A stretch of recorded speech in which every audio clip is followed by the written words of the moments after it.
한 명의 남자와 16명의 여자가 산으로 도망쳐 나라를 회복하고 번식에 힘썼지만 정말 성공했습니다. 불가리아의 과거에는 동로마 제국 군대의 추격을 받은 크리스토가 16명의 여성 동포와 함께 전투를 피해 깊은 산속으로 도망쳤다는 전설이 있습니다.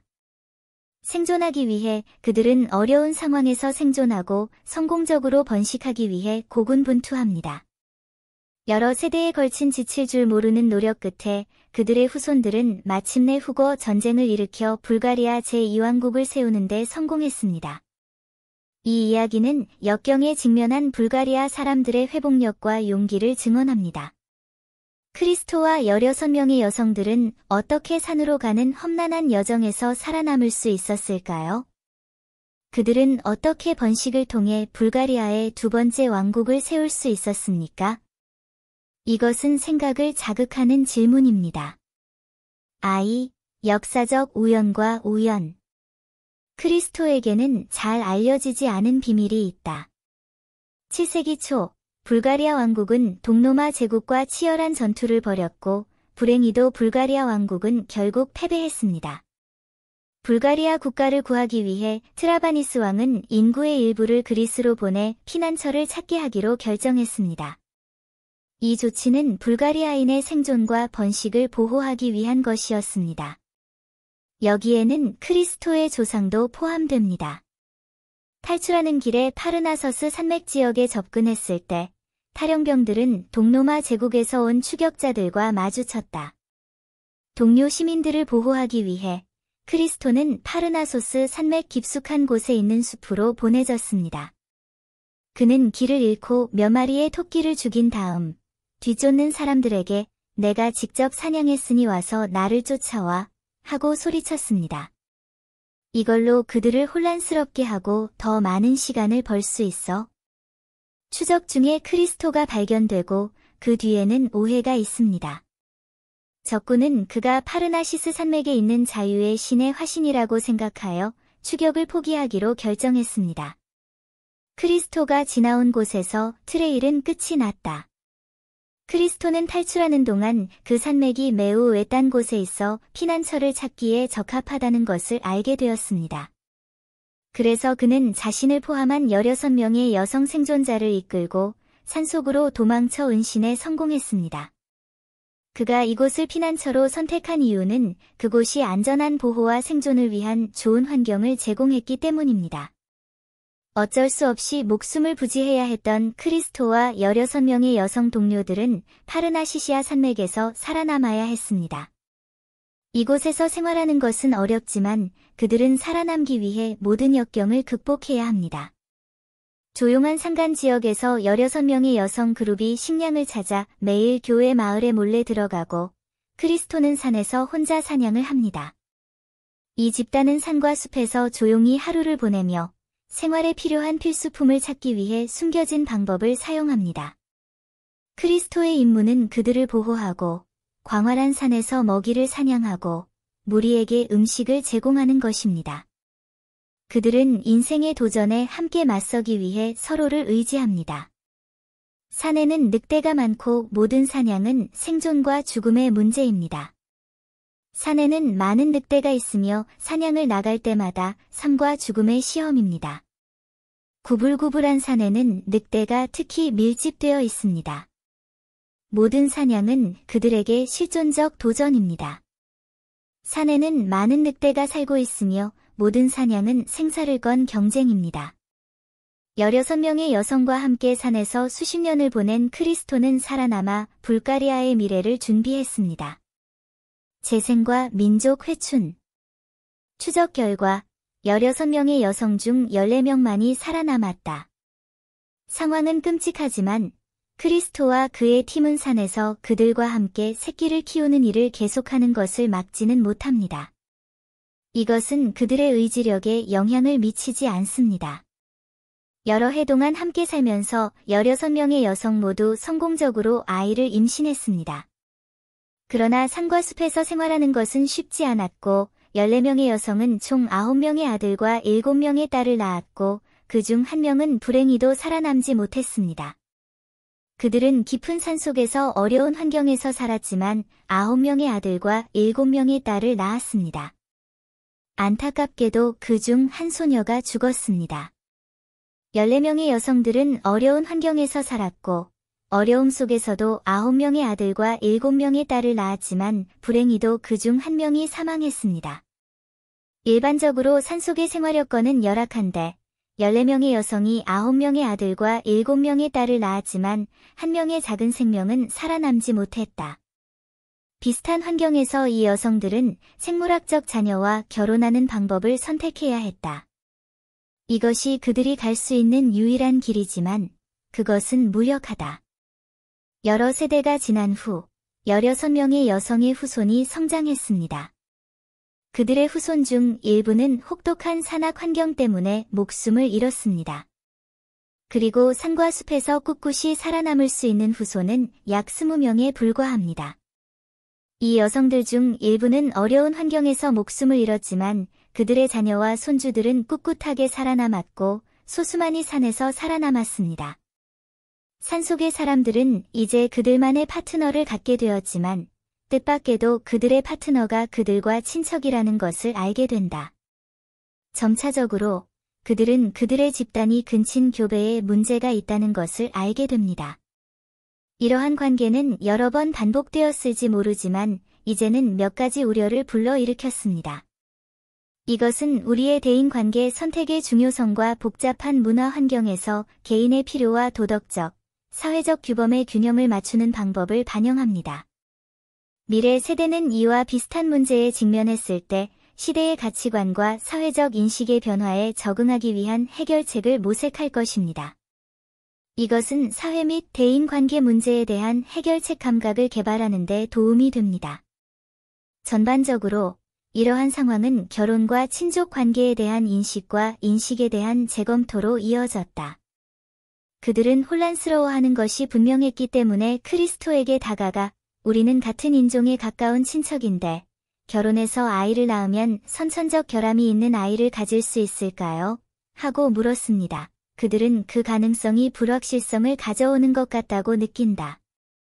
그들은 확실한 답을 기대하고 가능한 결과에 대해 우려와 호기심을 표현합니다.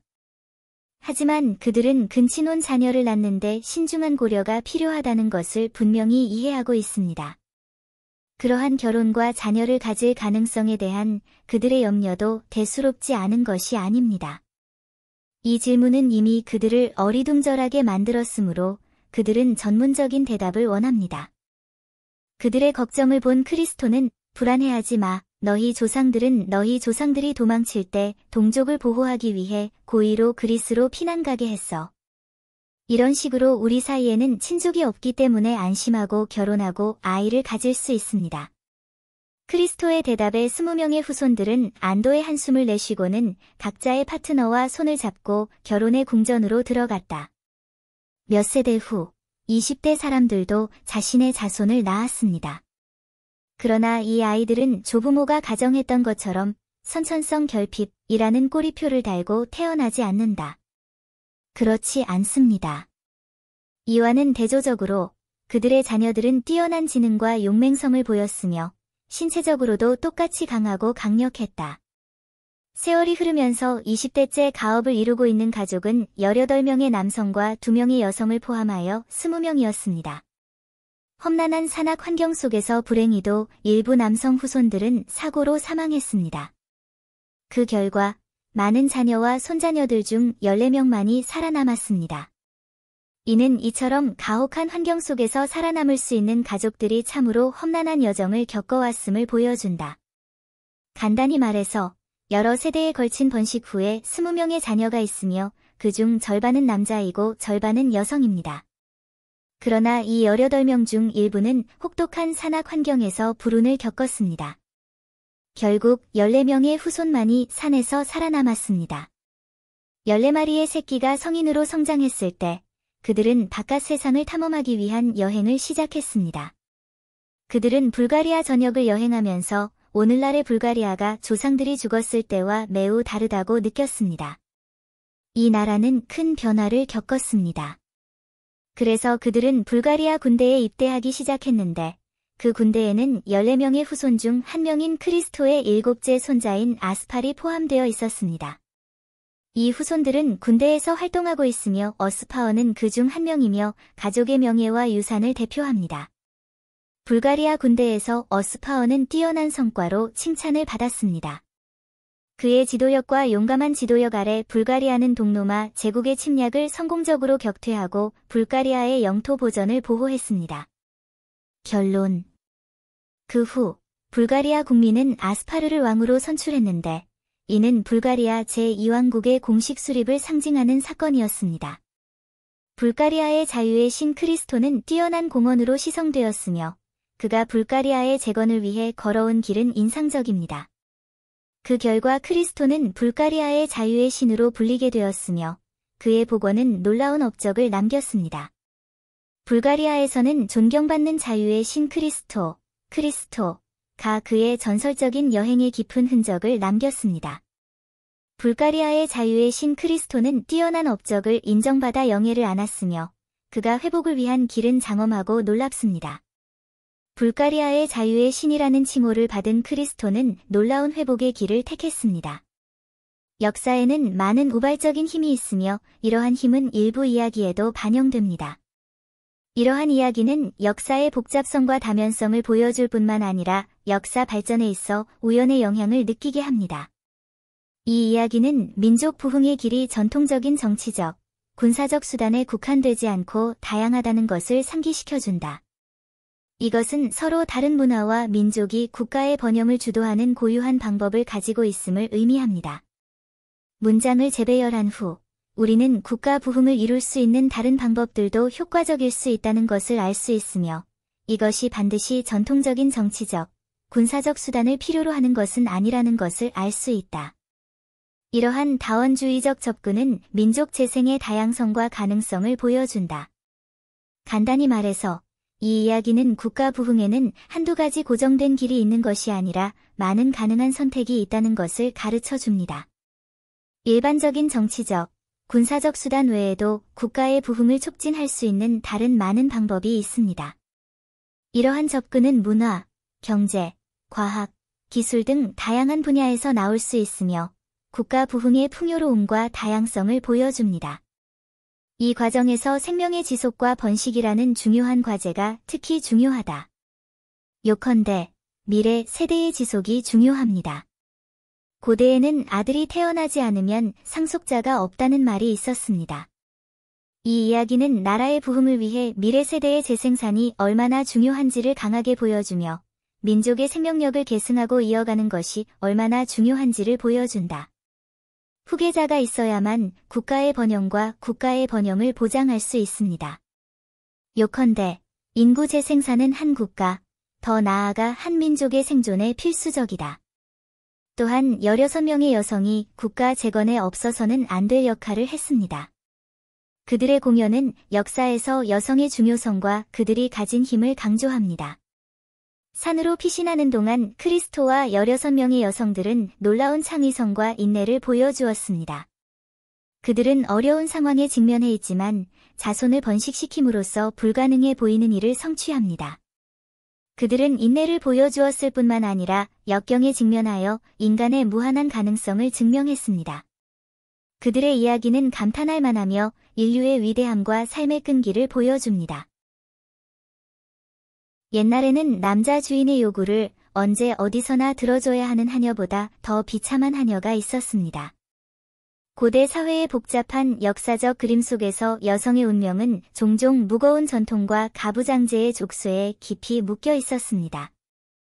옛 속담에 여자의 미덕은 재능이 없는 데 있다 라는 말이 있는데 이는 고대 사회에서 여성의 역할에 대한 극단적인 제한을 반영할 뿐만 아니라 그 시대 여성이 소외되고 목소리가 없다는 사실을 보여줍니다. 중국의 봉건 사회, 특히 고위 관리와 귀족이 있는 대가족에서는 여성의 존재가 종종 서비스 역할로 단순화되었습니다. 그들의 삶은 좁은 궤도에 미리 정해져 있는 듯합니다. 하루 종일 집안일과 남자들의 욕구에만 집중하는 거죠. 이런 역할 설정은 여성을 가족이라는 벽 안에 가두는 것뿐만 아니라 독립적인 개인으로서의 가치와 존엄성을 파괴합니다. 남성이 주도하는 이러한 사회 구조에서 지참금 하녀라는 특수 여성 집단의 운명은 훨씬 더 비극적입니다. 귀족 여성들의 친구로서 여성들과의 관계는 자매 사이보다 더 가까운 경우가 많습니다. 그러나 이런 긴밀한 관계는 그들에게 그들이 받아마땅한 존중과 안정감을 가져다 주지 못했습니다. 오히려 그들은 결혼과 가족 간의 음모에 휘말려 희생자가 되는 경우가 많다. 이런 하녀들은 주인의 일상적인 필요를 충족시켜야 할 뿐만 아니라 소위 가족의 이익을 위해 결혼식장에서 더 큰 희생을 치러야 합니다. 일부 대가족에서는 비밀스럽고 잔인한 관습이 있습니다. 지참금을 가지고 온 하녀들을 사위에게 보내 소위 성적 실험을 하게 하는 것입니다. 이런 행동은 여성들의 인간으로서의 자율권을 박탈할 뿐만 아니라 여성의 존엄성을 극단적으로 침해하는 행위입니다. 이러한 배경에서 고대 여성들의 삶, 특히 신부값을 지참금으로 가지고 온 하녀들의 삶은 바람과 비에 떨면서도 안전한 보금자리를 찾을 수 없는 쓸쓸한 가을 단풍과 같았습니다. 그들의 이야기는 역사라는 긴 강 속의 먼지 한 점처럼 무자비하게 구석으로 던져져 알려지지 않은 채 남습니다. 그러나 바로 이러한 역사적 배경이 오늘날 우리에게 성찰할 만한 심오한 교훈을 제공하며 가부장적 사회에서 여성의 지위에 대한 더 깊은 이해를 제공합니다. 고대 사회의 대가족 제도에서 지참금 하녀들의 운명은 매우 비극적이었습니다. 그들은 귀족 여성들의 신복이자 친구로 존재해야 했지만 봉건 사회의 압제 속에서 그들은 기본적인 인권을 잃었을 뿐만 아니라 가장 기본적인 인간적 존엄성마저 무자비하게 박탈당했습니다. 이 하녀들은 부유한 가정에서 자랐고 젊은 숙녀들과 분리될 수 없었습니다. 그들의 웃음과 눈물, 기쁨과 슬픔은 모두 주인의 딸들과 긴밀히 연결되어 있었습니다. 하지만 젊은 아가씨가 결혼을 하자 하녀들의 운명은 엄청나게 달라졌습니다. 그들은 더 이상 사랑하는 여인의 동반자가 아니라 정치적, 가족적 음모의 희생자가 될 수밖에 없게 되었다. 고위 관리와 귀족이 있는 일부 가문에는 잔인한 관습이 있습니다.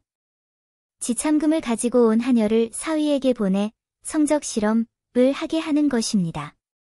이런 관행은 여성의 자율권을 박탈할 뿐만 아니라 여성의 개인적 존엄성을 짓밟습니다. 시댁으로 보내진 하인들은 새로운 환경의 낯설음과 불편함에 맞서야 했을 뿐만 아니라 사방에서 오는 압박과 차별도 견뎌내야 했습니다. 새 집에서 그들의 지위는 매우 낮았습니다. 다른 하녀들에게 멸시를 받았을 뿐만 아니라 집안의 여성들조차도 그들에게 적대적이었습니다. 그 시대에는 여성의 지위가 높지 않았고 지참금 시녀는 가장 낮은 계층이었습니다. 새로운 집에서 그들은 다양한 집안일에 무거운 짐을 져야 할 뿐만 아니라 언제든지 남자 주인의 요구와 학대에 직면해야 합니다.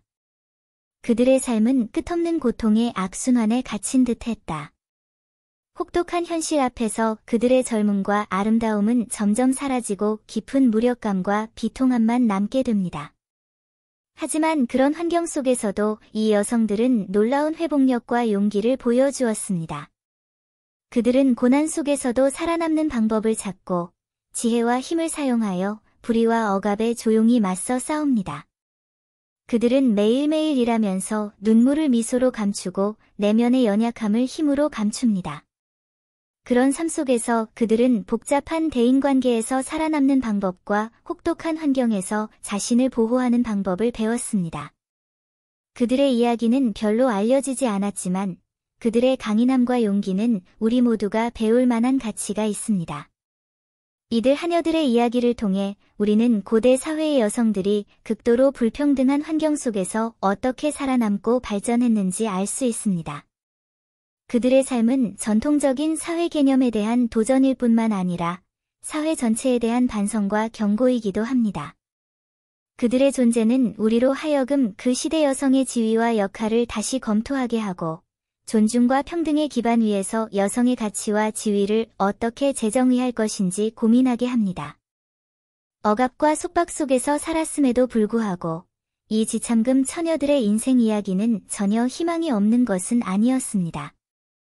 셀 수 없이 많은 고난과 도전을 겪은 후 그들의 운명도 몇 가지 전환점과 변화를 맞이하게 되었습니다.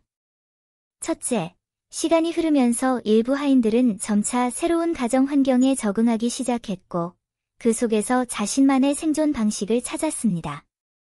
그들은 복잡한 가족 관계 속에서 자신을 능숙하게 보호하는 방법과 제한된 공간에서 자신의 자리를 찾는 방법을 배웠습니다. 그들은 여전히 끝없는 도전과 어려움에 직면하고 있지만 더 현명하고 회복력 있는 방식으로 삶에 대처하는 법을 배우기 시작했습니다. 둘째, 일부 하인들은 어려운 몇 년을 보낸 후 점차적으로 다른 가족 구성원으로부터 인정과 존경을 받게 되었습니다. 그들의 근면함, 지혜, 그리고 가족에 대한 충성심은 점차 일부 가족 구성원들의 칭찬과 존경을 얻게 되었습니다. 이는 그들의 지위를 향상시켰을 뿐만 아니라 그들에게 더 큰 자율성과 존엄성을 안겨주었습니다. 이 과정에서 일부 하녀들은 주종 관계를 넘어서 깊은 우정을 쌓기도 했습니다. 그들은 종종 호스트 패밀리 구성원들, 특히 원래의 젊은 여성들과 복잡하고 깊은 정서적 유대감을 형성합니다. 그들이 공유하는 삶의 경험 속에서 그들 사이의 관계는 더 이상 주인과 하인의 관계가 아니라 훨씬 더 깊고 미묘해졌습니다. 하지만 일부 하인들의 처지가 다소 나아졌지만 여전히 많은 하인들은 소외된 삶을 살고 있습니다. 이 여성들은 엄청난 어려움과 도전에 직면했을 때에도 끈기와 용기를 유지했지만 그들의 운명은 여전히 봉건 사회의 틀 속에 깊이 얽매여 있었습니다. 이러한 과정에서 하인들의 이야기는 그들의 개인적인 힘과 용기를 보여줄 뿐만 아니라 사회 전체에서 여성의 역할과 지위가 점진적으로 변화하고 있음을 반영합니다. 그들의 경험은 그들의 개인 역사의 일부일 뿐만 아니라 사회적, 역사적 발전 전체의 축소판이기도 합니다. 결국 이 하녀들의 이야기는 이후 여성들이 더 많은 권리와 존엄성을 위해 싸우는데 영감을 주는 힘이 되었습니다. 그들의 경험은 고통과 도전으로 가득 차 있지만 또한 강인함과 용기로 가득 차 있습니다. 이런 이야기들은 우리에게 과거 여성들에 대한 더 깊은 이해와 공감을 제공할 뿐만 아니라 미래의 여성의 지위 향상과 성평등에 대해 깊이 생각하게 해줍니다. 이들 지참금 처녀들의 이야기를 되돌아보면 우리는 봉건 사회에서 그들이 겪은 고난과 어려움을 목격할 뿐만 아니라 그들의 끝없는 용기와 인내심을 느끼게 됩니다. 그들의 삶은 역사의 축소판이지만 그 안에는 심오한 의미와 계시가 담겨 있습니다. 오래된 속담에 나비가 고치에서 나올 때 인생의 아름다움이 드러난다 라는 말이 있습니다. 이들 하인들의 이야기는 이러한 변화에 대한 생생한 묘사이다. 그들은 고통과 억제의 고치에서 벗어나 놀라운 회복력과 아름다움을 보여주었습니다. 그들의 경험은 개인의 운명에 맞선 투쟁일 뿐만 아니라 사회 전체의 불평등과 불의에 대한 도전이기도 합니다. 이들 하인들의 이야기에서 우리는 극심한 역경 속에서도 살아남는 여성들의 지혜와 강인함을 봅니다. 그들은 그들만의 방식으로 사회의 변두리에서 조용히 그들만의 이야기를 써내고 있습니다. 역사의 긴 흐름 속에서 그들의 목소리는 중요하지 않아 보일지 몰라도 그들의 존재와 투쟁은 후대 여성들에게 권리와 평등을 위해 싸우는데 귀중한 경험과 영감을 제공했습니다. 또한 이들 하인들의 이야기는 현대 사회에 대한 반성과 경고이기도 하다. 이는 존중과 평등이 모든 사회가 추구해야 할 핵심 가치라는 점을 일깨워줍니다. 우리는 역사의 교훈을 잊어서는 안 되며 현대 사회에서 같은 실수를 반복해서는 안 됩니다. 모든 여성은 자신의 정체성과 지위에 관계없이 존중받고 동등하게 대우받아야 합니다. 그들의 이야기는 우리가 더욱 정의롭고 평등한 사회를 만들기 위해 계속해서 노력하도록 영감을 줍니다. 마지막으로 이들 하녀들의 삶을 검토하고 성찰함으로써 우리는 과거 여성들의 운명을 더 깊이 이해할 수 있을 뿐만 아니라 오늘날 우리 사회 발전에 귀중한 참고 자료를 제공할 수 있다. 역사의 긴 강물에서 모든 사람은 없어서는 안 될 존재이며 모든 사람의 이야기는 기억되고 퍼질 자격이 있습니다. 이들 지참금 처녀들의 이야기에서 힘을 얻고 더 나은 더 평등한 미래를 만들기 위해 함께 노력합시다. 인도 여자들은 얼마나 비참한가? 군에 입대하는 것은 가족을 지키고 나라를 지키기 위한 것이 아니라 하늘을 거슬러 인생을 바꾸는 것입니다. 인도에서는 딸을 낳고 싶어요 라는 말보다 더 나쁜 저주는 없다. 인도에서 이 문구는 다툼, 도발에 사용될 수 있으며 거의 말하자마자 두 사람은 싸우고 관계를 영원히 끊을 것입니다. 맞아요. 그만큼 이 말이 인도에서 치명적입니다. 이는 인도에서 여성의 지위가 낮다는 것을 보여준다. 족쇄를 풀고 결혼을 피하기 위해 점점 더 많은 인도 여성들이 군대에 입대하기 위해 경쟁하고 있습니다. 좋은 선택인 것 같지만 인도 여성들이 군에 입대함으로써 정말로 그들의 삶을 바꿀 수 있을까? 인도에서 여성의 지위는 얼마나 초라한가? 인도 여성의 비극적 운명. 오늘날 여성의 사회적 지위가 가장 낮은 국가는 어디입니까? 인도는 아마도 말해야 할 나라일 것입니다.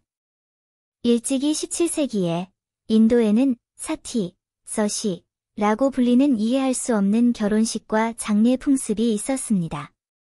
사티, 서시는 과부 순교자, 위도 마어터로도 알려져 있는데 이는 기본적으로 남편이 죽은 후 아내가 순결과 충성의 표시로 남편의 장례식 장작더미에서 자신을 불태울 것임을 의미합니다. 잔인하고 야만적으로 들립니다. 그렇다면 이 인도 여성들은 정말로 자발적으로 자기 제물을 한 것일까? 물론 그렇지 않습니다. 그들은 선택의 여지가 없습니다. 그들은 자원하거나 강요받습니다. 그들의 견해에 따르면 남편이 죽었든 살았든 아내는 항상 남편을 따라야 합니다.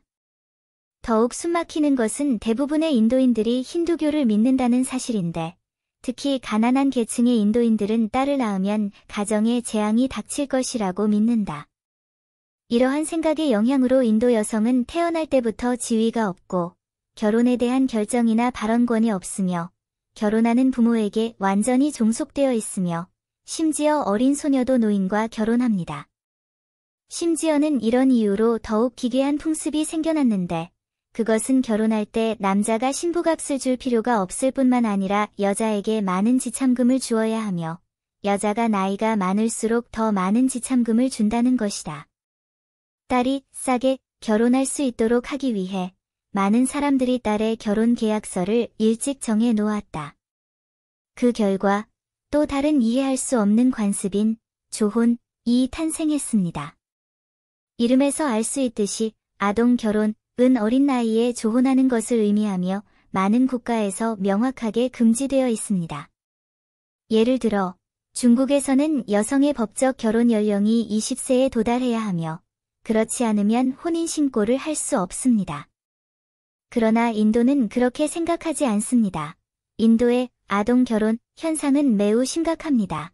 관련 데이터에 따르면 15세 이전에 결혼한 인도 여성의 비율은 70%에 달하며 더욱이 딸이 아직 유아기일 때 결혼합니다. 그러한 기형적인 관습은 의심할 여지 없이 인도 여성에 대한 억압과 박해입니다.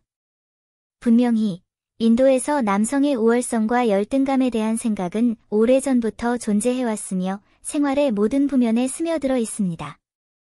이로 인해 인도 남성은 특권을 누리며 자라나는 반면 여성은 태어날 때부터 축복을 받지 못하고 죽을 때까지 남성의 그늘에 묶여 있다.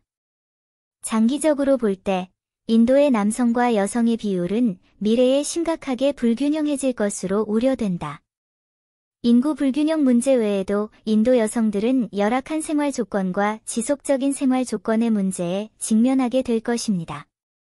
UN 조사에 따르면 인도의 문맹률은 2011년 74%로 20년 전보다 20%포인트 이상 높아졌다. 이러한 진전에도 불구하고 인도 여성의 문맹률은 여전히 절반에도 못 미치는 낮은 수준이다. 이런 상황이 계속된다면 인도 여성의 미래는 더욱 어두워지지 않을까 두렵다. 터무니없는 강간 국가. 인도 국립범죄수사국 내셔널 뷰로 오브 크리미널 리서치는 이 발표한 자료에 따르면 인도에서는 평균 3분마다 한 건, 22분마다 한 건이 강간 사건이 발생하고 있다. 이에 대해 인도 경찰은 강간 사건을 접수하지 않거나 적극적으로 처리하지 않거나 심지어 강간범을 석방하기 위해 뇌물을 받기도 한다. 그렇다면 인도에서 강간율이 그토록 높은 이유는 무엇일까? 구체적인 이유는 무엇입니까? 당신이 결코 예상하지 못할 첫 번째 이유는 화장실의 낮은 보급률입니다. 나렌드러 모디 대통령이 클린 인디어 캠페인을 시작하기 전에는 대다수의 가정에 화장실이 없어 여성들이 화장실에 가기 위해 공중 화장실을 열기 위해 달려가야 했다는 것을 상상할 수 없습니다. 그리고 매년 인도에서 발생하는 모든 강간의 절반은 여성들이 화장실에 갈 때 일어난다. 2012년 인도는 이에 대한 상세한 조사를 실시했다. 그 결과 여성 10명 중 9명은 화장실에 가는 길에 괴롭힘과 공격, 심지어 집단 강간을 당한 것으로 나타났다. 이러한 이유로 많은 인도 여성들은 마시는 물의 양을 조절하고 화장실에 가는 빈도를 줄일 수 있습니다. 아니면 동료들과 함께 가서 서로를 돌보지만 그때도 여전히 무섭습니다. 그러나 화장실 보급률이 낮다고 해서 범죄자들이 범죄를 저지르는 구실이 되는 것은 아니며 인도에서 강간율이 높은 주된 이유는 인도 여성의 지위가 너무 낮기 때문이다. 2012년 인도에서 발생한 흑인버스 집단 강간 사건은 전 세계를 충격에 빠뜨렸다. 피해자의 이름은 인도 뉴델리 대학에 재학 중인 의대생 조티로 영화를 보다가 그날의 버스를 놓친 틈을 타 남자친구와 함께 사설에서 운영하는 검은 버스를 잘못 탔다. 그 결과 차에 탄 지 얼마 지나지 않아 조티의 남자친구는 차 안에 있던 6명의 남자에게 구타를 당해 의식을 잃고 택시에 갇혔다. 그 후 조티는 6명의 갱단에게 쇠막대기로 구타당하고 집단 강간을 당했고 조티의 복부와 하반신에 심각한 외상을 입혔다. 조티는 결국 병원으로 옮겨졌지만 부상이 너무 심해 13일 후 사망했다.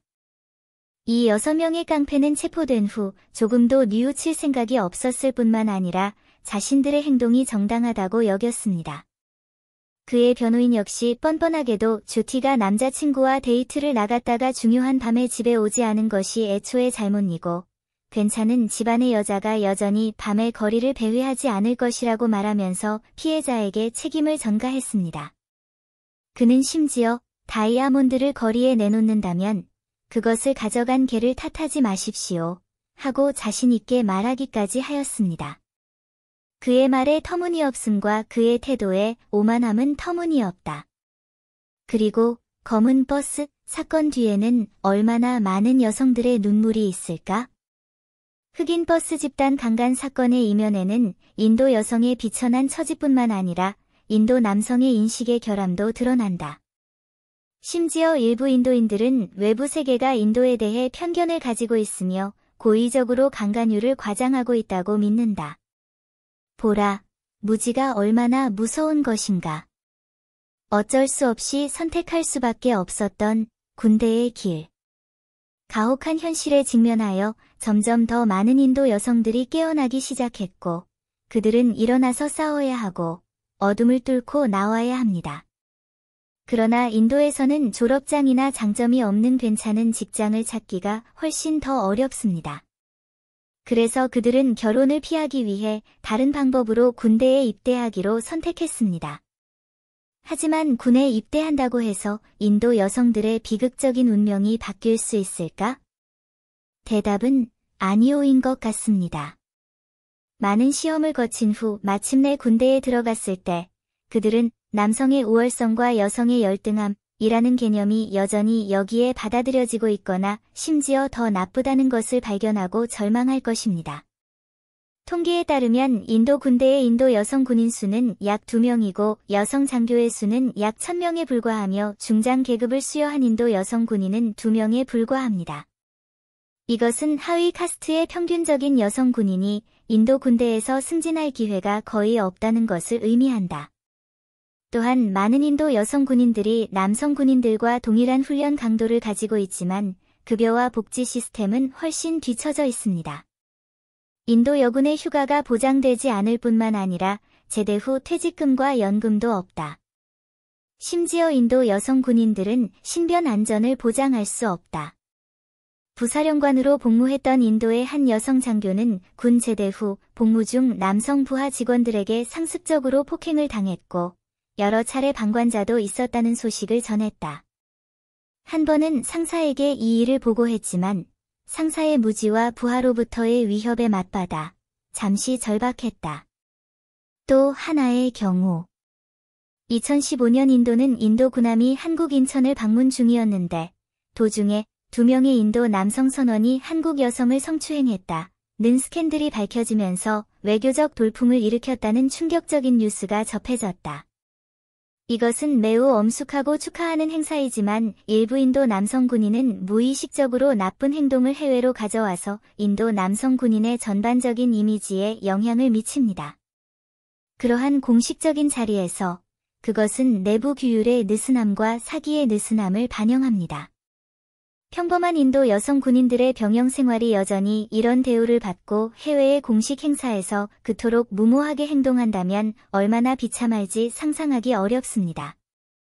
이처럼 인도 여군의 자살률이 약 40%에 달하는 이유를 이해하는 것은 어렵지 않다. 게다가 군에 입대한 이 인도 여성들은 또 다른 딜레마에 빠지게 될 것이다. 그들은 은퇴 후에도 여전히 가족과 사회로부터 강제 결혼의 압력에서 벗어날 수 없다. 군대에서 폭력을 당하고 결백이 보장되지 않으면 가족에 의해 더러운 것으로 간주됩니다. 그리고 결혼한 인도 여성들은 군대에 입대한 후에 감정이입을 잘하는 남편에게 버림받을 가능성이 높다. 해고된 인도 여성들은 다시 집을 찾기 어려울 것이며 연금이나 수입이 없으면 굶주리고 삶이 다시 수렁에 빠질 것입니다. 이렇듯 인도 여성들이 운명의 족쇄에서 벗어나 인삼을 통해 자유결혼과 생명을 위해 싸우는 것은 그저 꿈인 것 같다. 결론. 인도에서 남성의 우월성과 여성의 우월성에 대한 봉건적 이데올로기는 뿌리 깊게 뿌리를 내리고 있지만 완전히 변하지 않는 것은 아닙니다. 우선 남녀의 격차를 줄이고 인도 여성의 사회적 지위를 향상시키고 그들이 독립적으로 살 수 있는 능력을 갖도록 해야 합니다. 이 외에도 인식의 변화도 필요한 원동력입니다.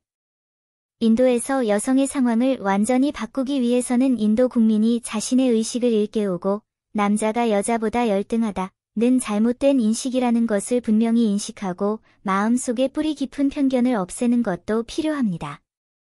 이로써 인도 여성들은 하루빨리 세상의 족쇄에서 벗어나 새로운 삶을 향해 나아갈 수 있다. 인도가 여성의 사회적 지위를 완전히 향상시키기 위해서는 아직 갈 길이 멉니다. 일부다 처제는 수천 년 동안 이어져 왔습니다. 남자들이 정욕적이기 때문일까요? 아니요. 최근 몇 년 동안 부잣집 집안의 다툼에 대한 대중의 관심이 계속 높아졌습니다. 사람들은 각종 연예 뉴스에 댓글란을 잔치하듯 읽다가 부잣집 미녀들의 음모가 드러나자 갑자기 오늘날에도 많은 아내를 두는 복을 누릴 수 있는 고귀한 사람들이 있다는 것을 깨달았습니다. 그러나 부유한 가정의 여성들 간의 경쟁은 수년 동안 계속되어 온 듯합니다. 사람들은 이것이 웃기고 슬픈 고대, 일부다 처제의 유산을 반영하는 듯하다는 것을 알게 될 것입니다. 우리가 인간의 결혼 역사를 주의 깊게 살펴보면 일부다 처제가 오랫동안 지배적이었고 수천 년 동안 지속되어 왔음을 알 수 있습니다. 많은 사람들은 남성이 본능적으로 정욕적이기 때문에 이런 시스템이 존재한다고 잘못 믿고 있습니다. 하지만 실제로 그 이유는 복잡합니다. 왜 우리는 이 시스템을 계속 가지고 있을까요? 이 글은 고대 중국에서 일부다 처제의 기원과 발전을 분석하여 일부다 처제가 오랫동안 번창할 수 있었던 근본적인 이유를 밝히고 남자들이 정말로 정욕적인지 여부를 살펴본다. 먼저 고대 중국 사람들이 황제와 일반 백성을 막론하고 일부다 처제를 암묵적으로 수용한 이유와 그 배후에 숨겨진 이야기를 살펴보겠습니다. 고대 결혼법은 일부의 처제를 강조했지만 왕자와 귀족들이 많은 아내와 첩을 두었다는 사실에 많은 사람들이 의아해했습니다. 하지만 고대 예절에서의 아내는 현대적 의미에서의 배우자가 아니라는 점을 기억하세요. 간단히 말해서 고대에는 남자가 아내를 한 명만 가질 수 있었지만 배우자로는 첩을 여러 명 가질 수 있었습니다. 첩이 총애를 받더라도 본처와 비교할 수 없을 만큼 지위가 높았기 때문에 옛날 사람들은 두 아내를 두는 것이 허락되지 않았습니다. 고대 사회에서는 아내와 첩의 지위와 법적 권리에 뚜렷한 차이가 있었습니다. 예를 들어 정실에서만 밝은 붉은색을 입을 수 있었고 황제와 첩이 죽은 후 매장 장소에 대한 엄격한 규칙도 있었습니다. 대청법전에서는 아내는 남편과 동등한 존재이며 같은 몸을 공유하고 후궁은 후궁이며 남편만 만날 수 있다. 귀족과 천한 자는 구별되며 혼동될 수 없다고 말한다. 그렇더라도 현대적 관점에서 보면 우리가 그것을 일부다처제로 이해하는 것도 이해할 만합니다. 왜냐하면 생물학적 성별의 관점에서 볼 때 한 남자가 실제로 동시에 여러 아내를 가질 수 있기 때문입니다. 하지만 이러한 현상은 단순히 남성의 정욕 때문일까요? TV 드라마에서 남자들은 종종 집에서 아내의 아름다움이 퇴색하고 다른 여성의 아름다움에 유혹을 받아 첩을 두기 시작합니다. 따라서 사람들은 그것을 남성의 정욕으로 돌리는 경향이 있습니다. 우리 모두가 알다시피 어떤 체제의 출현과 지속은 긴 과정이며 특히 수천 년 동안 지속되어 온 일부다처제와 같은 체제의 경우 더욱 그렇습니다. 그것은 원시 사회의 끝자락에 있는 가부장적 시족 사회에서 시작되어 노예제와 봉건 왕조의 계승을 거치면서 흔들리지 않고 유지되어 왔습니다. 이 제도는 왕조의 변화를 거치며도 살아남을 수 있었기 때문에 그 이유를 단순히 남자의 정욕 때문이라고 단정할 수는 없다. 역사 속 많은 사회학자와 역사학자들은 이 문제에 관해 심도 있는 연구를 진행하였고 마침내 다음과 같은 답을 얻었습니다. 가부장적 시족 사회. 근본 원인은 경제에 있습니다. 많은 사람들은 왜 정치나 지위와 같은 요소가 아닌지 궁금해할 것입니다. 그렇습니다. 이런 요소들이 어느 정도 영향을 미치긴 하지만 근본 원인은 경제적 변화로 인해 모든 것이 변했고 오랜 시간 동안 지속되었다는 것입니다. 첫째, 경제 발전으로 인해 사회 계층이 출현했고 사회 구조가 원시 사회처럼 단순하지 않게 되었습니다. 사적 소유권이 발달하고 가부장적 지위가 향상되면서 남성은 튼튼한 신체를 갖추고 있어 가족의 경제적 중추가 되었습니다. 그래서 부유한 남자일수록 아내를 더 많이 두는 것이 사회적으로 받아들여진 현상이 되었고 일부다처제가 생겨났습니다. 두 번째로 지배적 지위를 공고히 하기 위해 상류계층은 자연스럽게 더 많은 상속인을 필요로 했습니다. 다시 말해 아내에게서 태어난 자식을 제외한 대부분의 자식은 체스말이나 신복으로 활동했습니다. 상속자의 수를 늘리기 위해 상류계층은 첩을 광적으로 취하기 시작했는데 이는 그들의 소유욕과 아름다움에 대한 추구를 충족시킬 뿐만 아니라 자손을 이어가는 목적을 달성하여 일거양득의 효과를 냈다. 고대에는 첩관계가 흔한 관습이었습니다. 역사를 돌이켜보면 경제적 여건이 허락하는 한 일부다처제는 어디에나 존재했습니다. 고대에는 남자들이 첩을 두는 것이 일반적이었습니다. 상나라에서도 많은 귀족들이 축복을 빌기 위해 첩을 두었습니다. 갑골문에 새겨진 기록은 첩을 물에 빠뜨리거나 끓이는 것과 같은 잔혹한 행위가 그 당시 남자들이 비를 기원하거나 신을 숭배하기 위한 제물로 아내를 사용했음을 보여줍니다. 갑골문에는 인신공양에 대한 기록이 1992건 있는데 총 13,052명이 기록되어 있고 연루된 사람의 수를 기록하지 않은 기록이 1145건 있어 아직은 연루된 사람의 수를 추정할 수 없습니다. 노예를 소유한 귀족들은 많은 아내와 첩, 노예를 두었다는 것을 알 수 있습니다. 요약하자면 일부다처제에서 여러 아내를 두는 것은 남자를 위해 더 많은 자식을 낳아야 할 책임을 지는 것뿐만 아니라 장난감과 희생양으로 행동하는 셈입니다. 일부 다처제의 관행에서 여성의 지위가 매우 낮은 것을 알 수 있다. 따라서 일부 다처제가 수천 년간 지속될 수 있었던 근본적인 이유는 경제적 이유라고 할 수 있다. 경제 발전으로 인한 사회계층 형성이든 남자들이 첩을 두는 경제적 목적이든 경제는 언제나 일부 다처제의 실행에서 핵심적인 역할을 합니다. 다음으로 널리 논의되고 있는 또 다른 주제, 즉 남성의 정욕이라는 말의 기원과 합리성에 대해 살펴보겠습니다. 남성의 정욕은 타고난 것인가? 사실 이러한 개념의 형성은 장기간에 걸친 일부 다처제 관행의 결과입니다. 게다가 자연 속의 대부분 유기체는 일부 다처제를 실천하고 있어 사람들은 습관적으로 남성을 남성과 동일시하며 남성의 정욕은 타고난 것이라고 주장하고 심지어 일부 다처제의 탄생과 실천이 근본적으로 남성의 정욕에서 비롯되었다고 결론을 내리기도 합니다. 하지만 이는 이전 기사에서 이미 설명한 바 있으며 사실은 그렇지 않습니다. 많은 사회학자와 심리학자가 이 문제에 대한 조사와 연구를 수행했습니다. 그들은 그 질문에 대한 답을 밝히려고 노력했습니다. 예를 들어 미국 학자 버스와 슈미트는 1993년에 미국 대학의 학생들을 대상으로 설문조사를 실시했습니다. 그들은 대학생들에게 앞으로 이성과 얼마나 많은 접촉을 하기를 바라는지 물었고 다음과 같은 결론에 도달했습니다. 남성은 평생 동안 최대 18명의 파트너를 가질 것으로 기대하는 반면 여성은 최대 5명의 파트너를 가질 것으로 기대합니다. 하지만 욕망은 생각만큼 간단하지 않습니다. 진화 심리학의 관점에서 볼 때 인간의 진화는 오랜 과정을 거쳤기 때문에 고대 남성의 사망률이 사냥 활동으로 인해 더 높았고 여러 여성과 관계를 맺는 것은 인류에 더 큰 공헌을 하고 더 많은 자손을 남길 수 있다는 것을 알 수 있습니다.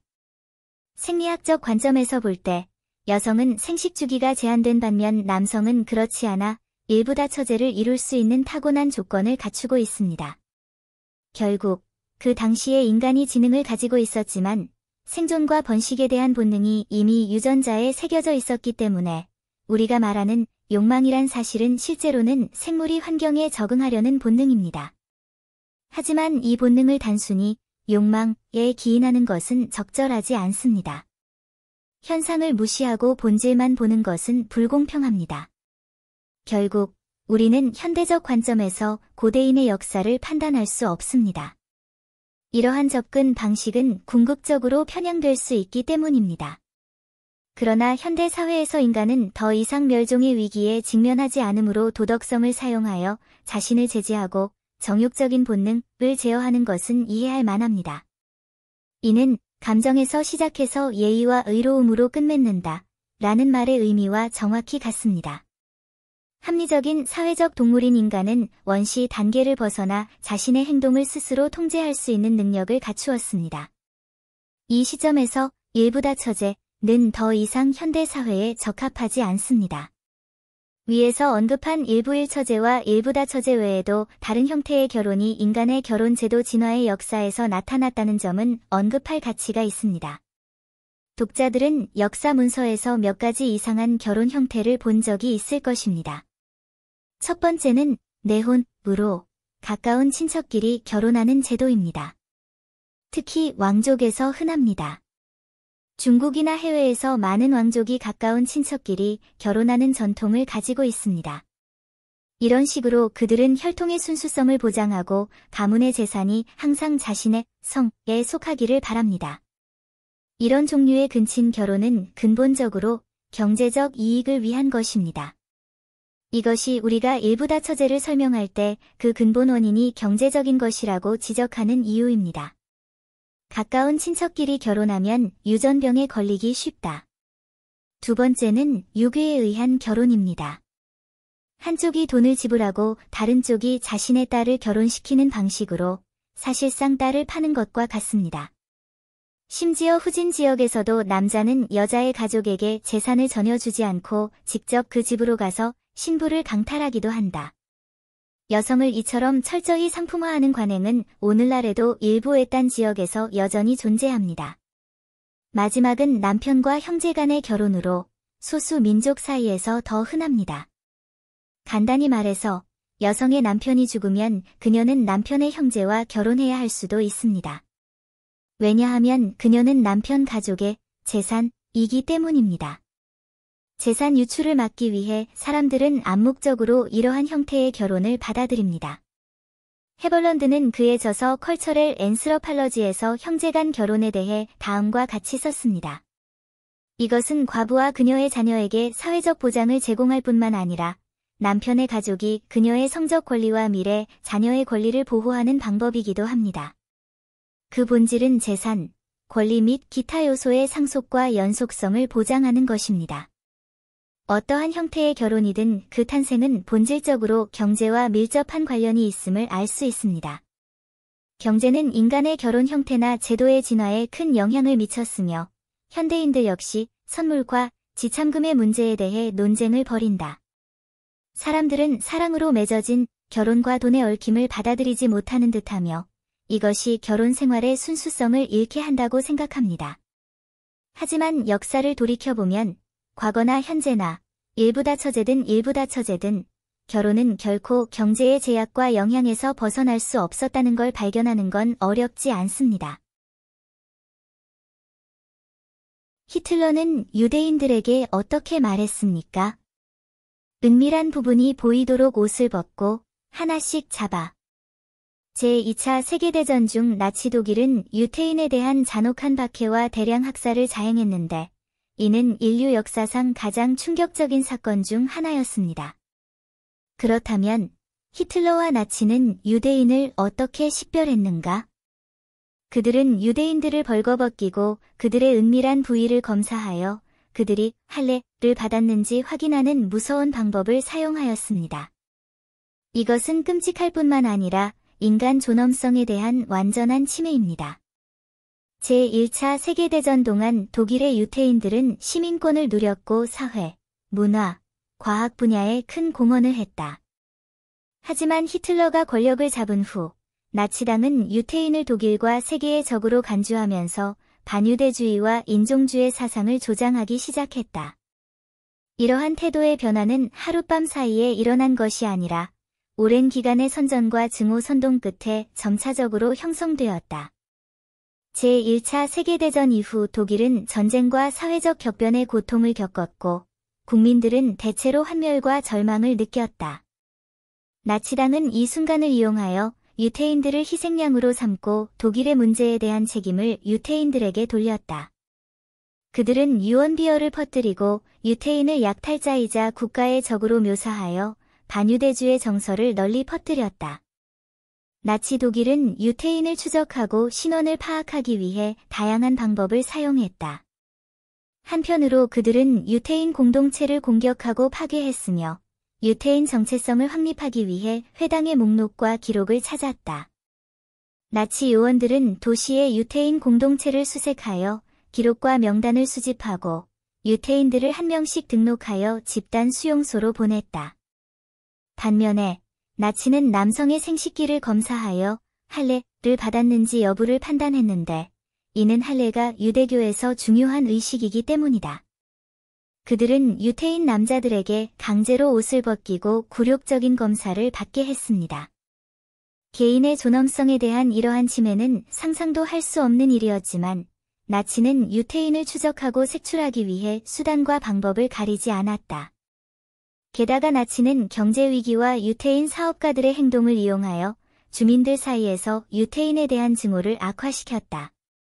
그들은 유태인을 국가의 적, 약탈자, 착취자로 몰아붙였고 반유대주의 정서가 널리 퍼졌다. 나치 정부는 또한 유태인에 대해 일련의 법률과 제한을 가하여 유태인들의 권리와 재산을 박탈하였다. 대부분의 국가들은 도망쳐 오는 유태인들에 대해 무관심하고 폐쇄적인 태도를 취해왔으며 그들에게 피난처와 안전을 제공하지 못하고 있다. 나치의 박해 아래 수많은 유태인들이 강제 이주를 당했고 갈 곳이 없었다. 그러나 중국은 유태인 난민을 기꺼이 받아들이는 몇 안 되는 나라 중 하나가 되었다. 상하이는 많은 유태인들의 피난처가 되었으며 이들은 이곳에 공동체를 세우고 지역 주민들의 지원과 친근함을 누렸다. 이 유태인 난민들은 나치의 박해를 피해 도망쳐 오는 동안 자신들의 문화와 기술을 가지고 와서 상하이의 발전에 기여했다. 전쟁이 끝난 후 중국에 있는 대부분의 유대인들은 이스라엘로 돌아가 유대 국가 건설에 그들 나름의 기여를 했다. 그러나 중국에 살면서 중국의 발전에 기여한 유대인 중 일부도 남아 있었습니다. 그들은 중국 사회에 융화되어 중국의 일부가 되었다. 나치의 유대인 박해와 학살은 인류 역사의 가장 어두운 페이지였으며 이 재앙은 인류에게 깊은 교훈을 남겼습니다. 독일에서 유태인에 대한 태도의 극적인 변화는 편견과 증오의 뿌리가 때때로 우리가 생각하는 것보다 훨씬 더 복잡하다는 것을 보여준다. 무지, 악의적인 선전, 종교적, 인종적 편견과 같은 요인들이 서로 작용하여 결국 유대인에 대한 잔혹한 박해로 이어졌다. 이것은 유대인들에게 비극일 뿐만 아니라 인간의 존엄성에 대한 침해입니다. 우리는 평화와 조화를 소중히 여기고 어떤 형태의 편견과 증오도 반대해야 합니다. 상호 존중, 관용, 이해를 통해서만 사랑과 희망의 세상을 만들 수 있습니다. 역사는 우리가 과거의 실수로부터 배우고 유사한 비극이 다시는 일어나지 않도록 해야 한다는 것을 가르쳐 줍니다. 인류의 존엄성과 가치를 계승하고 증진하며 평화롭고 조화로운 발전을 촉진하는 것은 우리 각자의 책임입니다.